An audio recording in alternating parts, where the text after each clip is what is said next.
Hey there, everyone. This is Tigrina Gardenia. The little ears you see at the bottom of the screen are Jet. This is Jet Black. He wanted to be a part of this video today.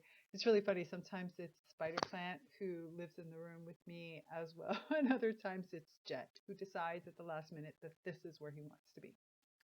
So today I wanted to talk to you a little bit about the Neverending Story. You may have seen some of my posts this week talking about the film.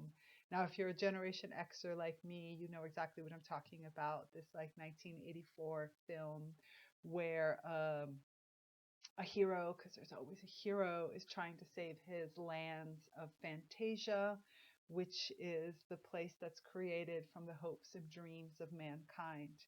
And just like any hero goes on a massive journey because there's this thing called the nothing. Oh, there goes Jet. He's decided that he's done. This is not a conversation for him. Hey, make your decision. Anyway, Atreyu, who is the hero, decides that he is trying to save Fantasia, which is slowly being destroyed by something called the nothing. And the nothing is this emptiness, this darkness that's left over when there are no hopes and dreams. And Gamork actually, which is another one of the characters, a very kind of ferocious looking wise soul, explains to the hero that the nothing is the destruction that's left after the hopes and dreams have destroyed everything. Basically, there is no foundation left for anything to be created. And that is what is the nothing. And the reason is because when there is nothing, when there's only destruction, people are much more easier to control. And I was rewatching the film and I was starting to think about this and I started to take it back into my Kabbalistic roots. As you guys know, I used to teach Kabbalah for many years. And this was where I really started to understand this film. Because Atreyu's journey, even though he seems to be the hero, in reality, he is not the hero. The hero is a young boy called Bastian. And Bastian is a very young boy who is reading the story of Atreyu in this book called The Neverending Story. And Bastian is doing this because he is your typical kid from the 1980s, divorced parents, is not really sure what to do. He's bullied in school. He's your typical underdog. And Bastian has decided that after he tried to stand up for his bullies and failed for the nth time, he was going to hide and stole this book. And he's been reading this book. And the book, as Atreyu, the hero, gets to a certain part in the story, he goes to the Empress and he feels like he's failed, right? Atreyu has done everything he possibly can. And the Empress has told him that the only way he can save Fantasia is that she needs a new name. And that needs to be given to her by a human boy. And he's like, well, how am I supposed to find a human? And the princess says to him, he's been following you all this time. Bastian thinks he's been reading a story, but the truth is that he's actually been a part of this story. And she turns and breaks sort of the fourth wall and talks directly to Bastian and says to him, Bastian, why don't you do what you dream, Bastian? And this to me is like a crucial part of the story because it's where the Empress says directly to Bastian, you're first of all hiding away in the attic is not good enough. You're not going to solve your problems by hiding. And you're also not going to solve your problems by just being a part of the story. You don't solve what's happening. You don't transform your life. You don't transform anything. And in our case, you actually destroy by just standing here and thinking that if I observe, that's good enough. And I think this is a really important clue as to what's happening right now in the planet. I mean, we have this nothing, right? We have this nothing that could be seen as the destruction of humanity as we see it. People are losing their hopes and dreams. They feel disempowered. We have this pandemic. We also have climate change. We have all these forces which feel like the nothing. They feel like these things that are larger than life and that we're not able to do it. But what we don't realize is that the nothing is actually the everything. And the reason I say this is because from a Kabbalistic perspective, they are one and the same. They're both sides of the same coin.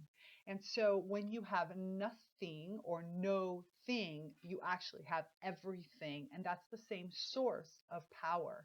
And what you have to do is flip it. And the only way to flip it is what the Empress says to Bastian.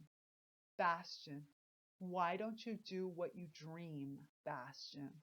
She tells him directly that the only way to save Fantasia, in other words, the only way to create anew, the only way is by acting, by taking what you dream of, taking your hopes and using them.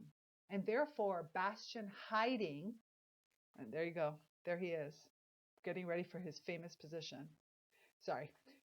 The only way for Bastian to recreate Fantasia, to recreate this land, is for Bastian to put into action his dreams. He can't hide. We can't keep hiding. Affirmations, meditations, all beautiful and important to center yourself. It was great that Bastian got the book and took that time and that self-care for him to read Atreyu's story, for him to really invest himself emotionally in what was happening in the story, similar to when we do meditations and manifestations.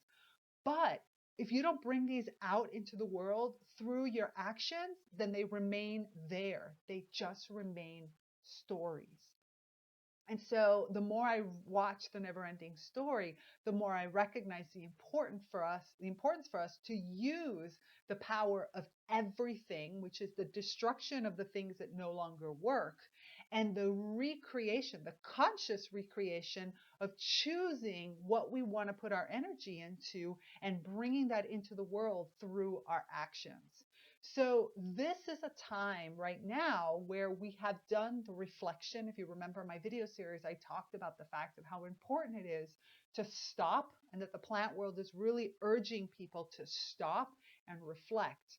And that reflection should lead to a series of understandings of who you really are. We're in isolation. We are physically distanced from others. We're able to really consciously choose what comes in and out of our sphere. And here is when we start to realize and understand things.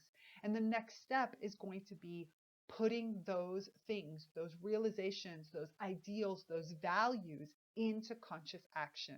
Because it is only through conscious action that we create the world we want to live in. So you are standing at the precipice right now of an unprecedented opportunity. And you can look at it as the nothing because things are being destroyed, or you can look at it as the everything because you have all the energy to rebirth something completely new based on your dream. And so this is where I want you to go. I want to see what it feels like to grab onto this opportunity and to really push your dream forward. So if you need any help, if you have any questions, I'm here for you, because this right now is the time for you to continue to gather up who you really are, reflect on it, internalize it, find your self-centered and your alignment, and allow your true nature to really come forward. And very, very, very soon, if not right now, we are going to act on it, because right now the actions you take is birthing the future you're going to live in. So you need to ask yourself, what is the future you want to live in? This is Tiquirila Gardenia, your nature-inspired leadership mentor. I'm always here for you. I'm just one click away. Bye.